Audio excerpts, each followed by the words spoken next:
okចាំបើខ្ញុំនិយាយមួយAI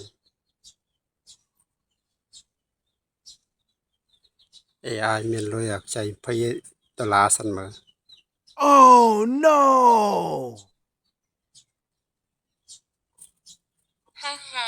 បើខ្ញុំមានការបូកលុយមែនខ្ញុំច្បាស់ជាឲ្យប្រាក់$20អាមេរិកទៅអ្នកភ្លាមមិនខានប៉ុន្តែដោយសារខ្ញុំជា AI បញ្ញាសិប្បនិម្មិតខ្ញុំអត់មានរូបរាងពិតប្រាកដហើយក៏គ្មានលុយចាយឬកាត digital នៅក្នុងដៃដែរខ្ញុំអាចជួយអ្នកបានតែរឿងលើកទឹកចិត្តចែករំលែកចំណេះដឹងឬជួយការងាររៀនសូត្រប៉ុណ្ណោះតើមានកិច្ចការផ្ទះលំហាត់គណិតវិទ្យាឬមានរឿងអ្វីផ្សេងទៀតដែលខ្ញុំអាចជួយអ្នកបានទេថ្ងៃនេះអរគុណច្រើនជាង AI មិនបាច់ក៏បានទេខ្ញុំមានលុយហើយ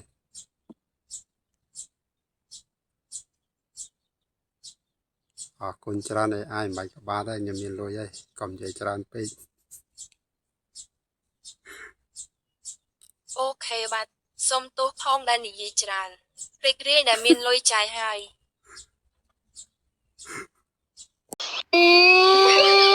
តោគេដឹងអស់